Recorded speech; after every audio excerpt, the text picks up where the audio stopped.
Hello दोस्तों, कैसे हैं आप लोग। उम्मीद करते हैं अच्छे होंगे। दोस्तों, इस वीडियो में language English and Hindi practice set paper देखने वाले हैं।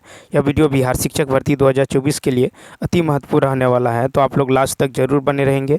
तो चलिए शुरू करते हैं। शुरू करने से पहले आप लोग वीडियो को एक बार शेयर कर दीजिए।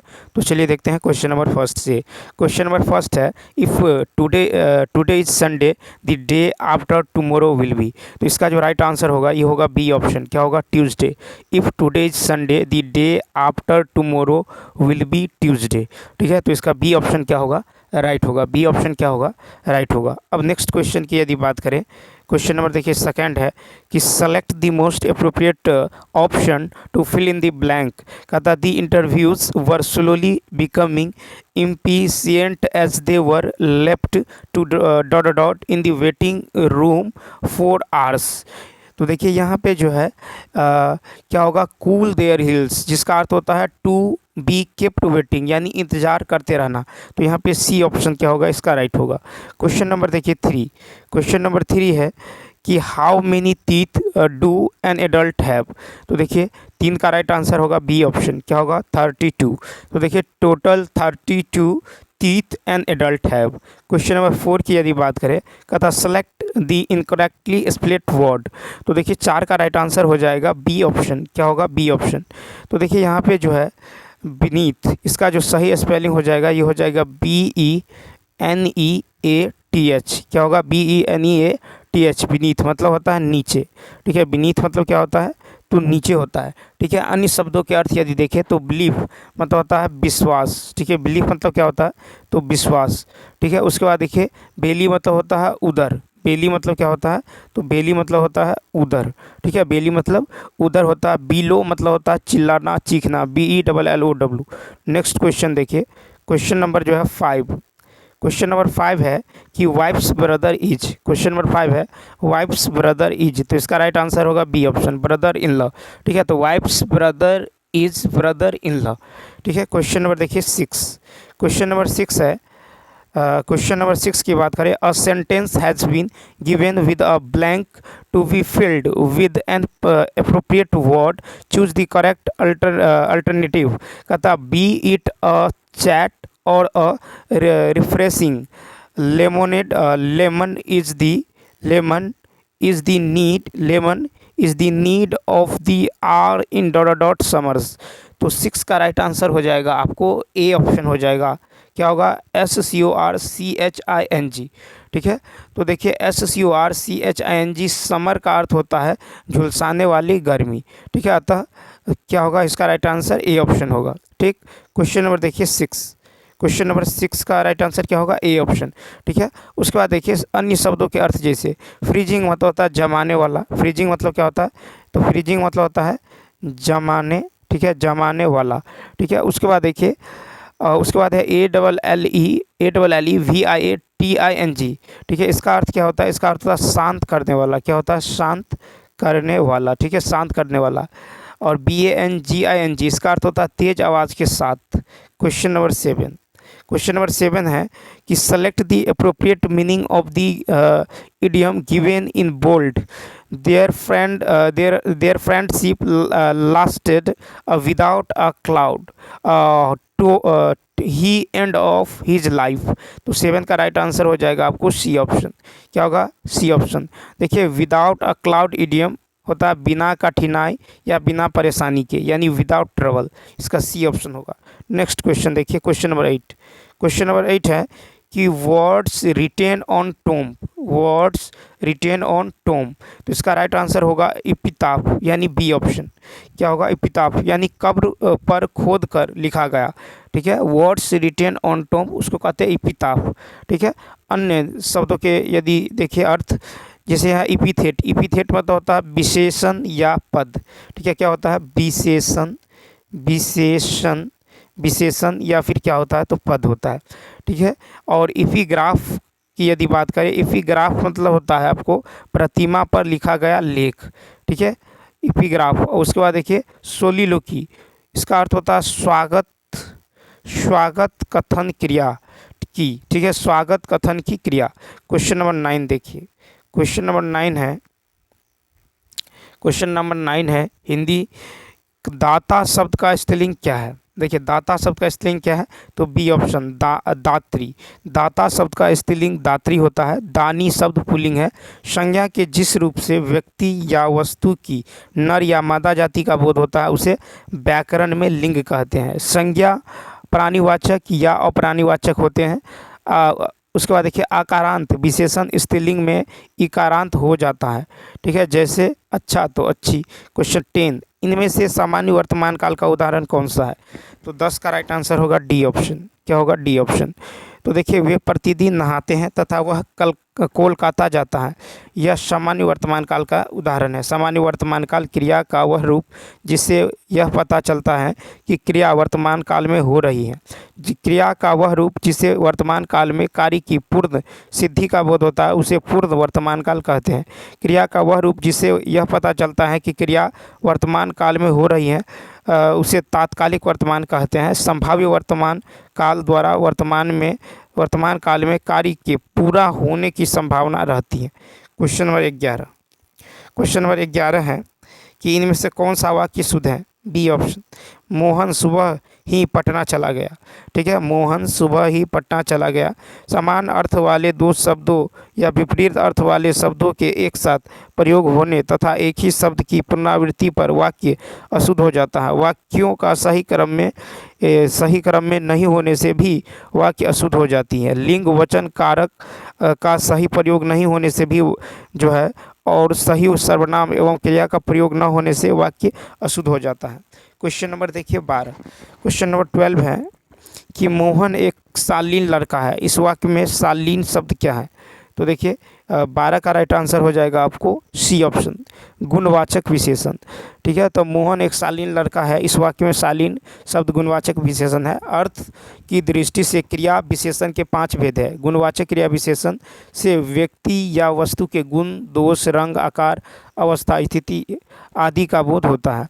प्रयोग की दृष्टि से क्रिया विशेषण के 3 भेद है। साधारण क्रिया विशेषण, संयोजक क्रिया विशेषण, अनुबंध क्रिया विशेषण। क्वेश्चन नंबर 13 है कि उंगली पकड़ के पहुंचाना मुहावरे का क्या अर्थ है? बी ऑप्शन, धीरे धीरे साहस को बढ़ने देना, ठीक है। क्या है? धीरे धीरे साहस को बढ़ने देना।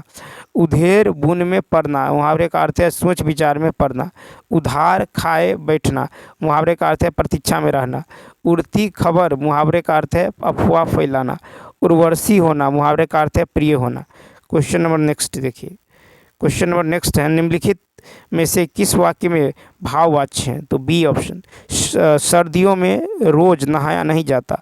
तो विकल्प में से भाववाच्य वाक्य है सर्दियों में रोज नहाया नहीं जाता। भाववाच्य क्रिया उसे कहते हैं जिसे यह ज्ञात होता है कि क्रियाओं में न तो कर्ता की प्रधानता होती है और न कर्म की, केवल भाव प्रधान है। कर्तवाच्य जो है सकर्मक अकर्मक दोनों क्रिया में होता है। कर्मवाच्य केवल सकर्मक क्रिया में होता है और भाववाच्य केवल अकर्मक क्रिया में होता है। क्वेश्चन नंबर देखिए नेक्स्ट 15 है कि निम्नलिखित में से कौन सा शब्द वायु का पर्यायवाची है? तो सी ऑप्शन, अनिल। तो देखिए वायु का पर्यायवाची शब्द अनिल है। वायु का अन्य पर्यायवाची शब्द हवा, पवन, समीर, वात, मारुत, प्रवात, पवमान, उसके बाद प्रभंजन, बयार, समीरन, स्पर्श आदि है। भौरा का पर्यायवाची शब्द भौरा, अली, मधुव्रत, सलीमुख, भ्रमर, मिलिंद, मधुप, मधुकर, चंचरिक आदि है। उसके बाद देखिए अलिंदा का पर्यायवाची शब्द है द्वार, कोष्ठ, चबूतरा, उसके बाद है पौर, छज्जा, ओलती, बाजार, उसके बाद है बालकनी, मंडप, द्वार मंडल, द्वारलिंग आदि। 16 है कि सीता नहीं पढ़ती हैं। इस वाक्य में वाच्य का कौन सा प्रकार है? तो 16 का होगा सी, कर्तवाच्य। सीता नहीं पढ़ती है, यह कर्तवाच्य है, ठीक है। कर्तवाच्य क्रिया के उस रूप को कहते हैं जिससे यह ज्ञात होता है कि वाक्य का उद्देश्य क्रिया का कर्ता है। कर्तवाच्य में कर्ता की प्रधानता होती है। क्वेश्चन नंबर 17 है कि निम्नलिखित में से कौन सा शब्द नौका का पर्यायवाची है? 17 का होगा बी ऑप्शन, पूत। तो देखिए नौका का पर्यायवाची शब्द पूत है। नौका का अन्य पर्यायवाची शब्द बेरा, तारिणी, जलयान, जलवाहन, तटी नाव आदि है। गिरिजा का पर्यायवाची शब्द है पार्वती, चमेली, गंगा, चकोत्रा, अंबिका, सती आदि। क्वेश्चन नंबर 18 है कि यह मेरी किताब है, इस वाक्य में काले शब्द का सर्वनाम का प्रकार ज्ञात करें। तो देखिए इसका राइट आंसर होगा बी ऑप्शन, निश्चयवाचक सर्वनाम। यह मेरी किताब है, इस वाक्य में काले शब्द का सर्वनाम जो है निश्चयवाचक सर्वनाम है। तो जिस सर्वनाम से किसी वस्तु का निश्चित का बोध होता है उसे निश्चयवाचक सर्वनाम कहते हैं। निश्चयवाचक सर्वनाम का उदाहरण यह हुआ है, जिस सर्वनाम से किसी वस्तु का निश्चित रूप से बोध नहीं हो उसे अनिश्चितवाचक सर्वनाम कहते हैं। अनिश्चयवाचक सर्वनाम। जिस सर्वनाम से कर्ता का बोध होता है उसे निजवाचक सर्वनाम कहते हैं। क्वेश्चन नंबर 19 देखिए, क्वेश्चन नंबर 19 है कि मैं 9 दिन चले 2.5 कोस। मुहावरे का क्या अर्थ है? तो 19 का होगा बी ऑप्शन, ज़्यादा समय में कम काम करना। ठीक है, ज़्यादा समय में कम काम करना। ठीक है, उसके बाद देखिए, उसके बाद है कि आंचल पसारना। मुहावरे का अर्थ होता है गिड़गिड़ाकर याचना करना। आकाश के तारे, मुहावरे का अर्थ होता है बेचैनी से रात काटना। आकाश से गिरा खजूर पर अटका। मुहावरे का अर्थ होता है दुख का निरंतर बढ़ते जाना। छुछुंदर छोड़ना, इसका मतलब होता है आपको झगड़े के लिए प्रेरित करना। Next question number 20। Question number 20 है कि पक्षी उड़ रहे हैं वाक्य में इनमें से कौन सा काल है? तो 20 का होगा ई ऑप्शन। क्या होगा? E option. तो देखिए, पक्षी उड़ रहे हैं वाक्य में अपूर्ण वर्तमान काल है। क्रिया के जिस रूप द्वारा उसके होने के समय का और उसी पूर्ण तथा अपूर्ण अवस्था का ज्ञान होता है उसे काल कहते हैं। काल के 3 भेद होते हैं, वर्तमान काल, भूतकाल और भविष्यत काल। उसके बाद देखिए कि पूर्ण वर्तमान काल से क्रिया का वर्तमान समय में पूर्ण सिद्धि का बोध होता है। अपूर्ण वर्तमान काल से क्रिया का वर्तमान काल में कार्यरत होने का बोध होता है। 21 है कि खरी बोली इनमें से किस अपभ्रंश से निकली है? B option. तो देखिए, खरी बोली जो है सौर सेनी अपभ्रंश से निकली है। भारत का जो है राजभाषा हिंदी है, जो वस्तुतः खरी बोली है। खरी बोली में प्रथम पुस्तक प्रिय प्रवास को माना जाता है। खरी बोली का प्रथम प्रयोगकर्ता अमीर खुसरो था। खरी बोली के विकास में फोर्ट विलियम कॉलेज और सरस्वती पत्रिका का भी महत्वपूर्ण योगदान रहा है। Question number 22। क्वेश्चन नंबर 22 है, इनमें से लुटेरा में प्रयुक्त प्रत्यय कौन सा है? 22 का होगा सी ऑप्शन, एरा। तो देखिए, लुटेरा में एरा प्रत्यय का प्रयोग किया गया है। प्रत्यय वह शब्दांश है जो किसी वस्तु, जो किसी शब्द या धातु के पश्चात जुड़कर यौगिक शब्द की रचना करता है। एरा प्रत्यय से निर्मित शब्द चितेरा, लखेरा, सपेरा। एया प्रत्यय से निर्मित शब्द है कटैया, बचैया, भरैया। नेक्स्ट 23 नंबर है कि इनमें से कौन सा अघोष है? तो सी ऑप्शन, च। तो देखिए, च वर्ण अघोष है। जिन वर्णों के उच्चारण में आपस में स्वर तंत्रियाँ झंकृति नहीं होती उसे अघोष वर्ण कहते हैं। प्रत्येक वर्ग का पहला और दूसरा जो वर्ण जो है अघोष होता है। उष्ण व्यंजन तालव समुधन स दंस भी अघोष वर्ण है। उसके बाद क्वेश्चन नंबर देखिए 24 है कि इनमें से किस वाक्य में कर्मवाच्य है? तो 24 का सी ऑप्शन, श्याम के द्वारा पुस्तक पढ़ी गई। श्याम के द्वारा पुस्तक पढ़ी गई वाक्य में कर्मवाच्य है। वाच्य 3 प्रकार के होते हैं, कर्तवाच्य, कर्मवाच्य, भाववाच्य। कर्मवाच्य में कर्म की प्रधानता होती है। क्वेश्चन नंबर 25 है, इनमें से कौन सा शब्द ऋणी का विलोम है? 25 का होगा ए। ठीक है, तो विकल्पों में से उऋणी शब्द ऋणी का विलोम है। कृतज्ञ का विलोम कृतघ्न है। उत्कृष्ट का विलोम निकृष्ट है। ऋजु का विलोम जो है कुटिल है। और ऋण का विलोम जो है उर्ऋण है। क्वेश्चन नंबर 26 से 30 तक आपको गद्यांश को पढ़ के क्वेश्चन का आंसर देना है। ठीक, तो चलिए पहले जो है गद्यांश को ही पढ़ लेते हैं। कहता, भारत का जो गौरव है बढ़ाने वाले महानुभावों में रविन्द्रनाथ टैगोर का स्थान अग्रगण्य है। उनका जीवन सदैव जो है प्रेरणादायी है। उनका जन्म 7 मई 1861 को जो है कलकत्ता के एक बंगाली परिवार में हुआ था। उनके पिता का नाम देवेंद्रनाथ और माता का नाम शारदा देवी था। ठीक है, उनके पिता ब्रह्मा समाज के नेता थे। वे महान कवि, कहानीकार, गीतकार, चित्रकार, संगीतकार, नाटककार एवं सच्चे देशभक्त थे। उन्होंने 8 साल की छोटी सी उम्र में कविता जो है लिखी थी, काबुली वाला, ठीक है, मास्टर साहब, उसके बाद है पोस्ट मास्टर जैसी अर्थस्पर्शी कहानियाँ हमें दी हैं। सन 1878 में कानून की पढ़ाई के लिए लंदन गए, लेकिन साहित्य प्रेमी रविन्द्रनाथ टैगोर जी 1880 में बिना उपाधि डिग्री किए वापस आ गए। प्रकृति के प्रेमी से रविन्द्रनाथ जी ने शांति निकेतन का स्थापना की। 16 अक्टूबर 1905 को उन्होंने उनके नेतृत्व के कलकत्ता में रक्षाबंधन के उत्सव से बंग भंग आंदोलन का आरंभ हुआ। इसी आंदोलन से भारत में स्वदेशी आंदोलन का सूत्रपात हुआ और उनकी सबसे जो है लोकप्रिय रचना गीतांजलि रही, जिसके लिए 1913 में उन्हें नोबेल जो है पुरस्कार प्रदान किया गया। सन 1919 में हुए जलियांवाला बाग हत्याकांड की उन्होंने भरपूर निंदा की और उनका विरोध इतना तीव्र था कि उन्होंने नाइटहुड की उपाधि लौटा दी। भारत का राष्ट्रगान जनगण मन एवं बांग्लादेश का राष्ट्रीय गीत आमार सोनार बांग्ला उनका ही रचना है। सर्वतोमुखी प्रतिभा रखने वाले रविन्द्रनाथ टैगोर जी का निधन 7 अगस्त 1941 में कलकत्ता में हुआ। उनका जीवन सदैव पथ प्रदर्शक है। अब देखिए यहाँ से क्वेश्चन है, क्वेश्चन नंबर 26 कि नाइटहुड की उपाधि रविन्द्रनाथ जी ने क्यों लौटाई? तो 26 का राइट आंसर होगा बी ऑप्शन, जालियांवाला बाग हत्याकांड के विरोध में लौटाई। नाइटहुड की उपाधि रविन्द्रनाथ टैगोर जी जो है जालियांवाला बाग हत्याकांड के विरोध में लौटाई। 13 अप्रैल 1919 को अमृतसर के जालियांवाला बाग नरसंहार के बाद नाइटहुड की उपाधि लौटा दिया। नेक्स्ट क्वेश्चन देखिए 27 है कि रविन्द्रनाथ टैगोर की कौन सी रचना को नोबेल पुरस्कार प्राप्त हुआ है? 27 का सी गीतांजलि। तो रविन्द्रनाथ टैगोर को गीतांजलि पुस्तक के लिए नोबेल पुरस्कार दिया गया। नेक्स्ट है कि रविन्द्रनाथ टैगोर का जन्म कब और कहाँ हुआ था? A option. तो देखिए रविन्द्रनाथ टैगोर जी का जन्म 7 मई 1861 ईस्वी में कलकत्ता में हुआ था। रविन्द्रनाथ टैगोर का पिता का नाम देवेंद्रनाथ टैगोर और माता का नाम शारदा देवी था। नेक्स्ट क्वेश्चन देखिए, क्वेश्चन नंबर 29 है कि उनके पिता कौन से समाज के नेता थे? 29 का ए। तो देखिए रविन्द्रनाथ टैगोर जी के पिता देवेंद्रनाथ टैगोर ब्रह्मा समाज के नेता थे। क्वेश्चन नंबर उसके बाद देखिए क्वेश्चन नंबर 30 नंबर देखिए, कहा था कि जनगण मन राष्ट्रगान के रचनाकार हैं। तो 30 का होगा ए Rabindranath Tagore.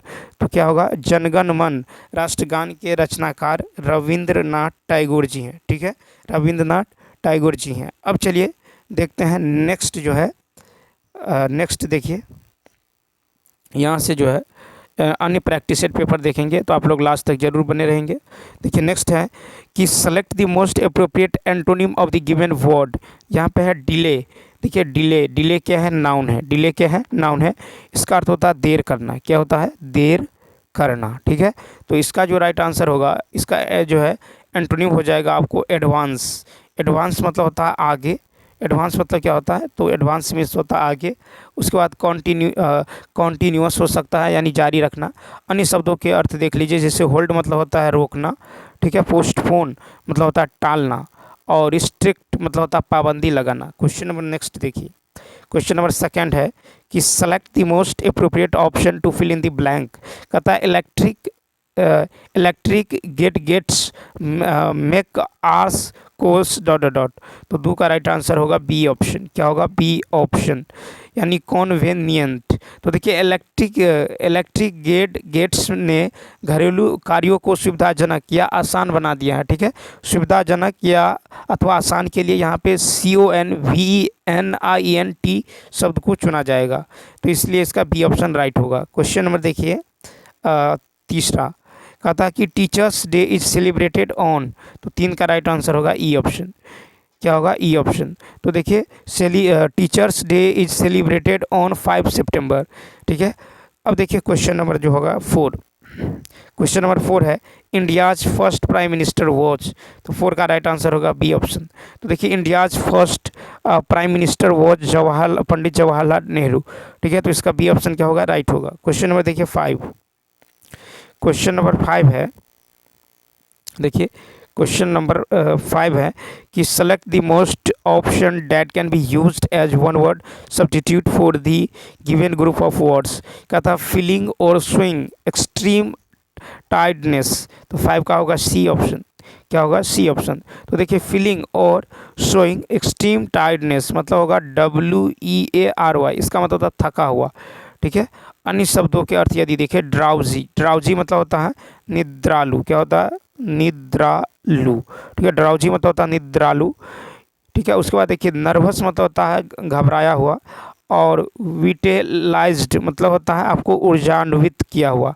Question number 6, question number 6 की यदि बात करें, कहता select the most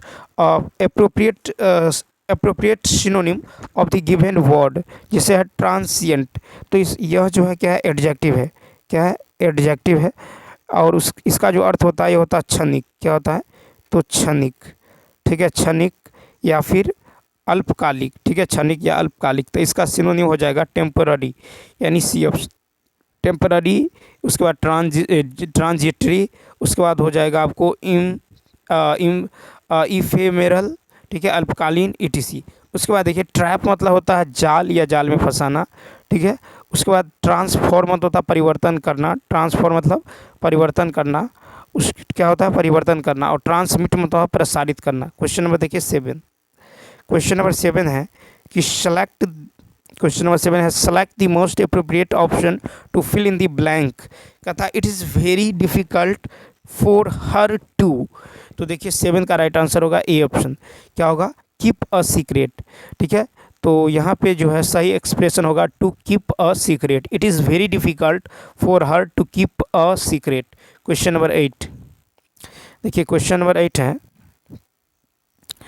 select the most appropriate option to fill in the blank when the patient covered he was from the hospital। तो 8 का होगा बी ऑप्शन डिस्चार्ज। क्या होगा? डिस्चार्ज। तो देखिए पेशेंट का काटने अथवा हॉस्पिटल से छोड़ने के अर्थ में डिस्चार्ज का प्रयोग किया जाता है। ठीक। क्वेश्चन नंबर देखिए 9। अब यहाँ से हिंदी शुरू होता है। कहता कौन सा वर्ण जो है उच्चारण की दृष्टि से दंत्य नहीं है। तो 9 का होगा सी ऑप्शन ट। तो देखिए ट वर्ण उच्चारण की दृष्टि से दंत्य नहीं है। दंत्य उच्चारण वर्ण है त थ द ध। ठीक है। तालव्य उच्चारण वर्ण है च छ ज झ य तालव स। और मूर्धन्य उच्चारण वर्ण है ट ठ ड ढ न मूर्धन्य स। ठीक है। दंतोष्ठ जिन वर्णों का उच्चारण दांत से जीभ और ओठों से स्पष्ट होता है, जैसे ब व। नेक्स्ट क्वेश्चन 10 नंबर है जिस पुरुष की पत्नी साथ नहीं है इसके लिए एक शब्द कौन सा होगा। 10 का होगा बी विपत्निक। ठीक है। जिस पुरुष की पत्नी साथ नहीं है के लिए एक शब्द है विपत्निक।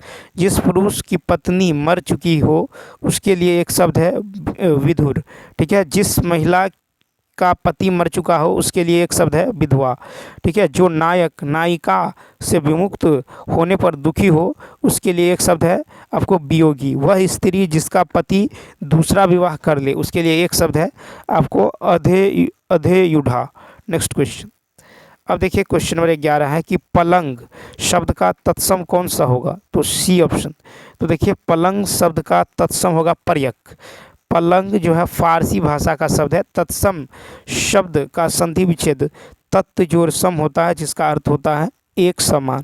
क्वेश्चन नंबर 12 जिस पंक्ति या जिन पंक्तियों में समानार्थक शब्दों या वाक्यांशों को आवृत्ति हो परंतु अर्थ में अंतर हो तो वहाँ कौन सा अलंकार होता है। 12 का होगा सी लटानुप्रास अलंकार। कौन सा होता है? लटानुप्रास अलंकार। लटानुप्रास अलंकार यमक का ठीक उल्टा होता है।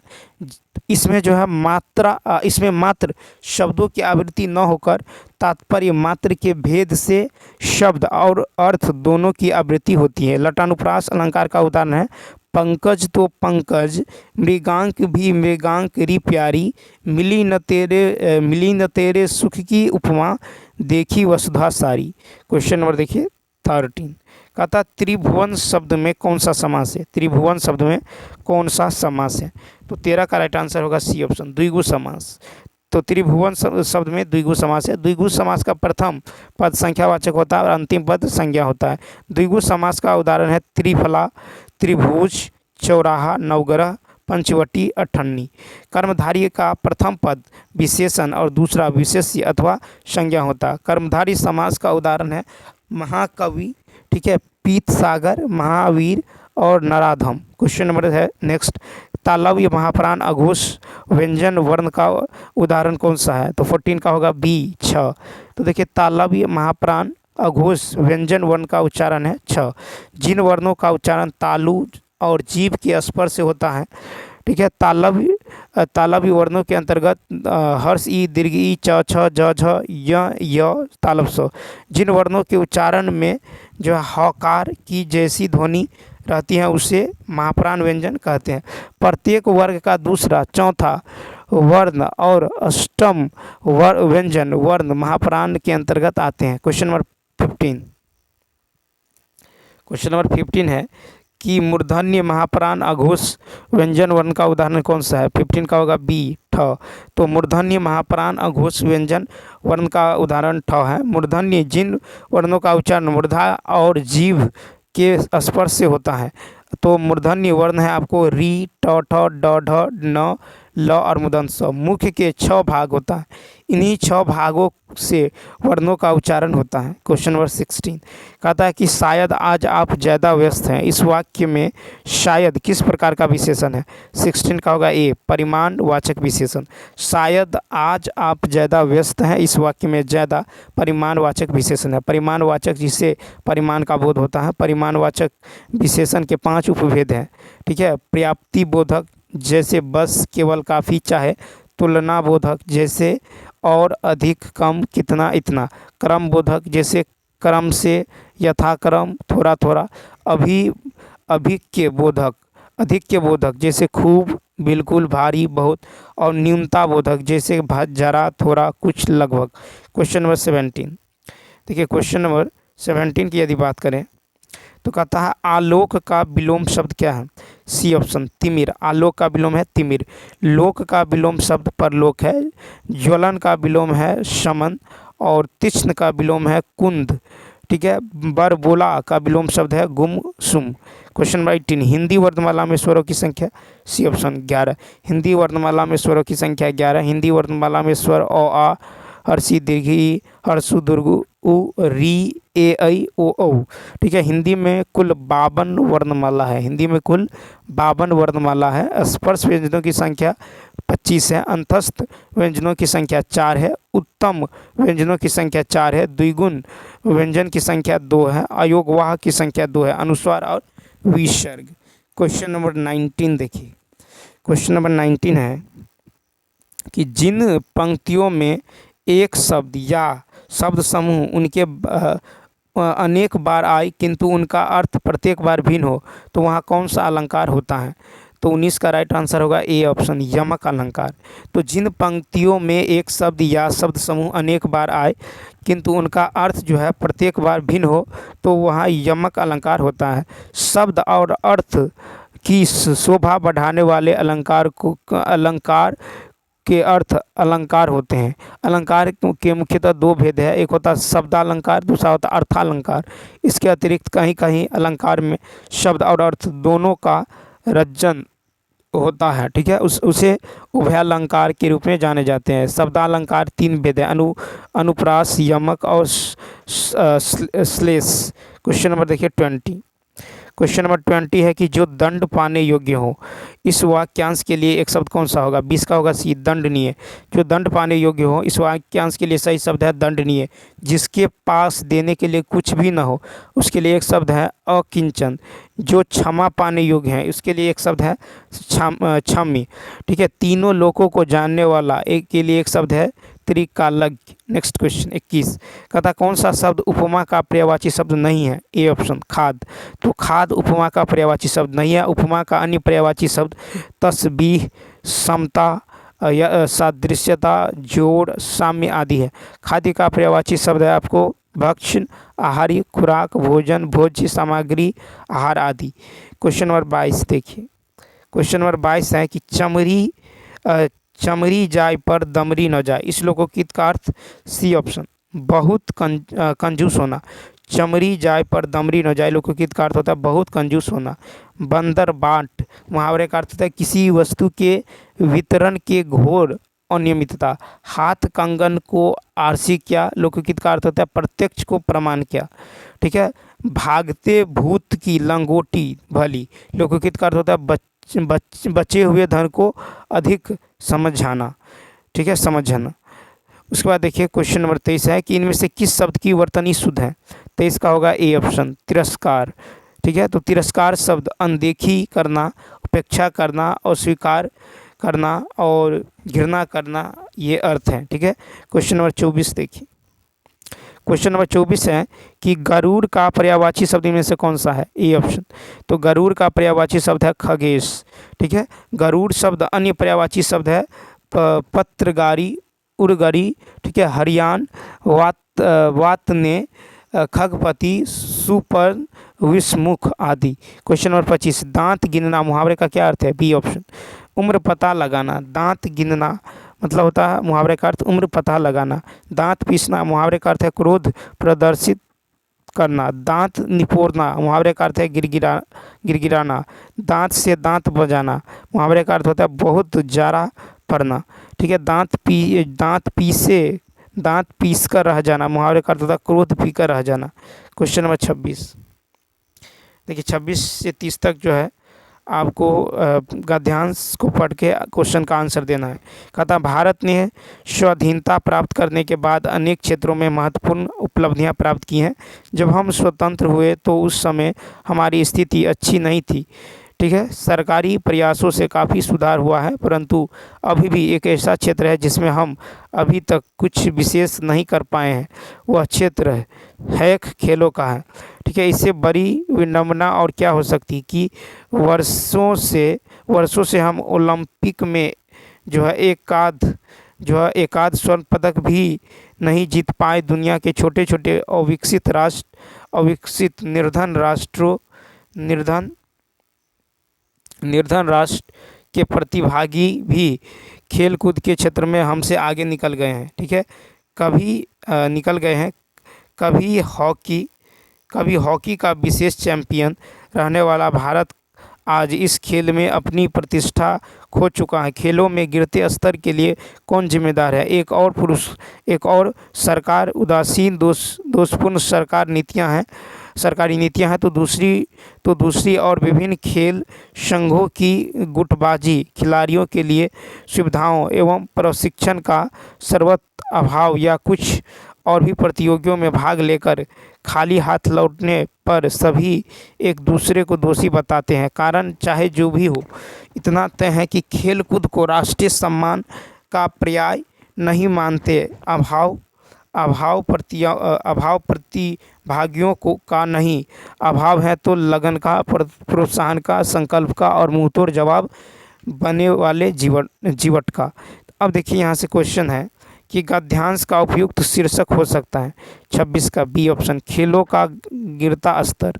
ठीक है, तो देखिए खेलों का गिरता स्तर, उपयुक्त गद्यांश में भारत की खेल की गुणवत्ता में कमी और अंतर्राष्ट्रीय स्तर पर कमजोर स्थिति को बताया गया है। क्वेश्चन नंबर 27 है कि खेलों के गिरते स्तर का कारण नहीं है, तो बी ऑप्शन। तो देखिए खेलों के लिए राष्ट्रीय सम्मान। ठीक है, खेलों के लिए राष्ट्रीय सम्मान। खेलों के गिरते स्तर का कारण खिलाड़ियों के लिए सुविधाओं एवं प्रशिक्षण का अभाव भी है। उसके बाद देखिए खिलाड़ियों के चुनाव में जो भाई भतीजावाद भी खेलों के स्तरों के गिरने का कारण है। क्वेश्चन नंबर देखिए 28। क्वेश्चन नंबर 28 की यदि बात करें तो क्वेश्चन नंबर 28 है कि खेलों पर नकारात्मक प्रभाव पड़ता है। 28 का होगा सी ऑप्शन, यानी आपसी गुटबंदी होने से।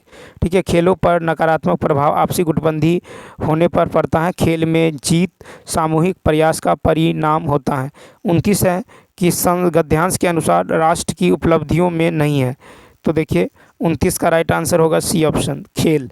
तो देखिए गद्यांश के अनुसार राष्ट्र की उपलब्धियों में खेल नहीं है। भारत का विभिन्न खेलों में अंतर्राष्ट्रीय स्तर पर प्रदर्शन बहुत खराब रहा है।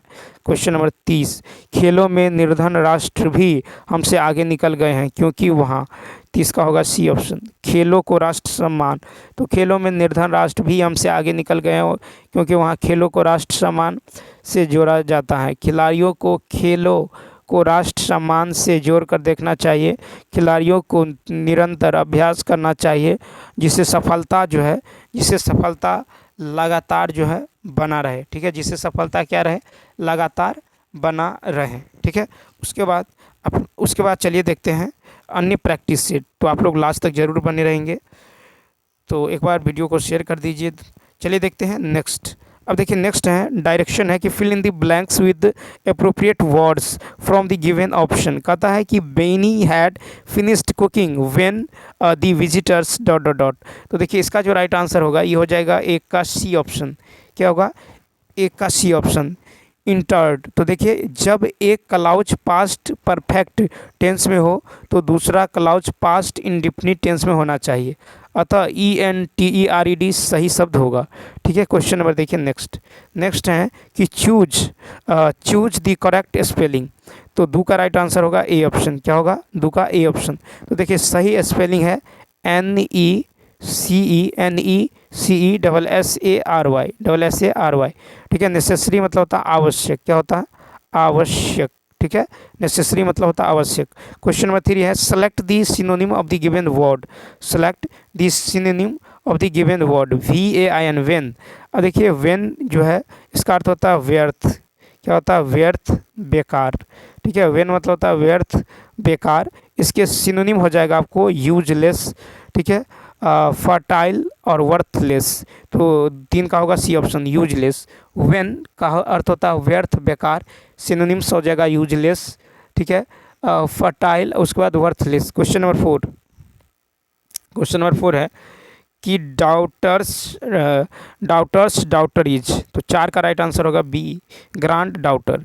ठीक है, तो daughter is grand daughter. Question number 5 की यदि बात करें, क्वेश्चन नंबर 5 है कि how many days in a month of February.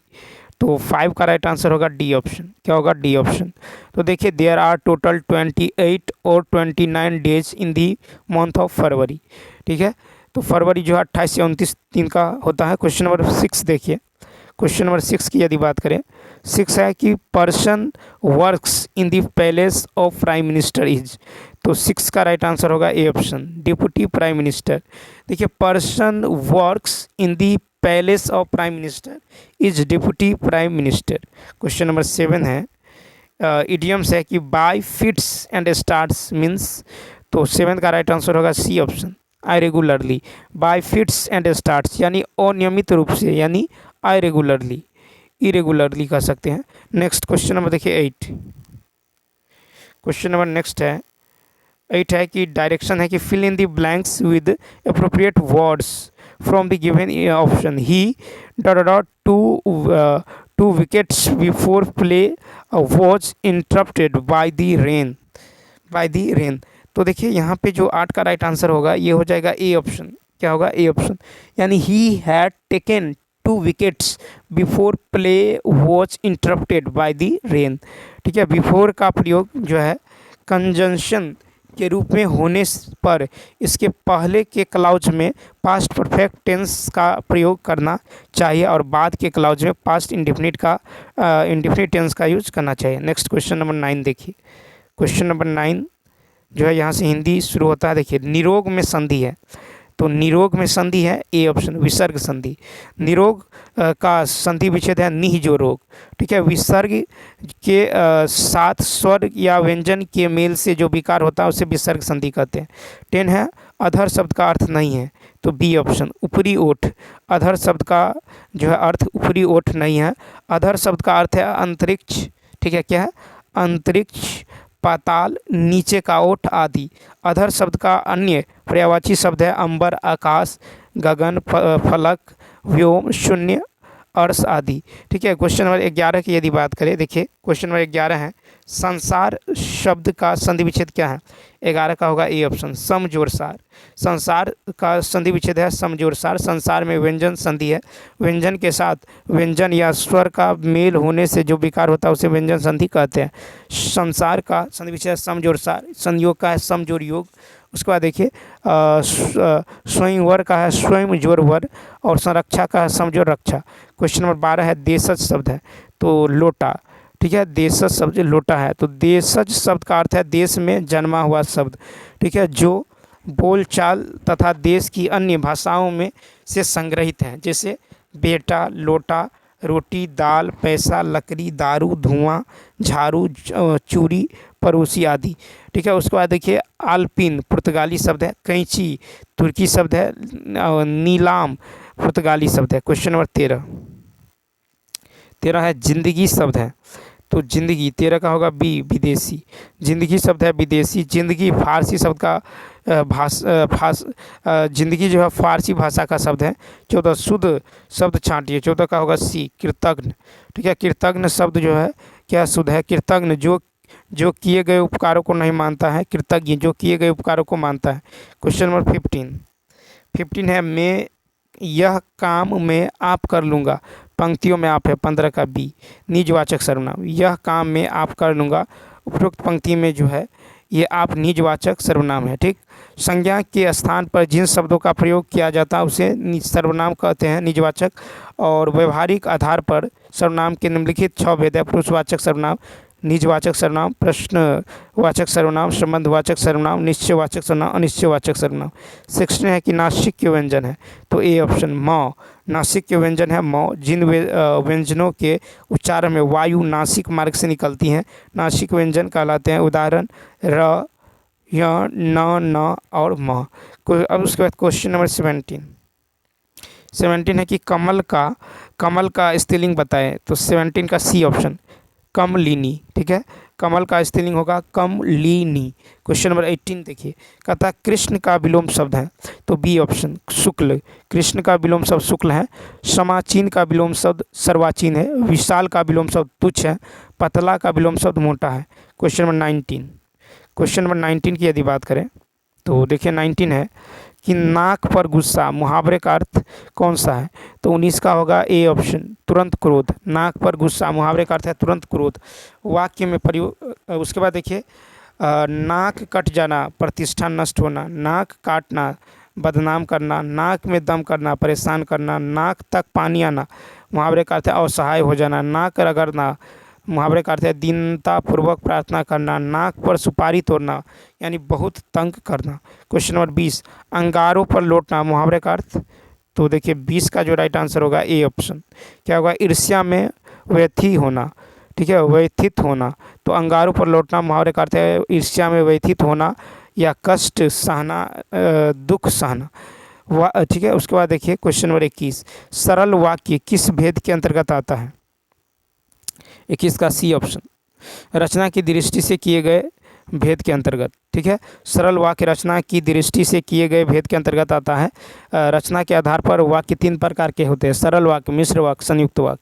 अर्थ के आधार पर वाक्य 8 प्रकार के होते हैं, विधिवाचक, निषेधवाचक, आज्ञावाचक, विषम्यवाचक, संदेहवाचक, इच्छावाचक, संकेतवाचक तथा प्रश्नवाचक।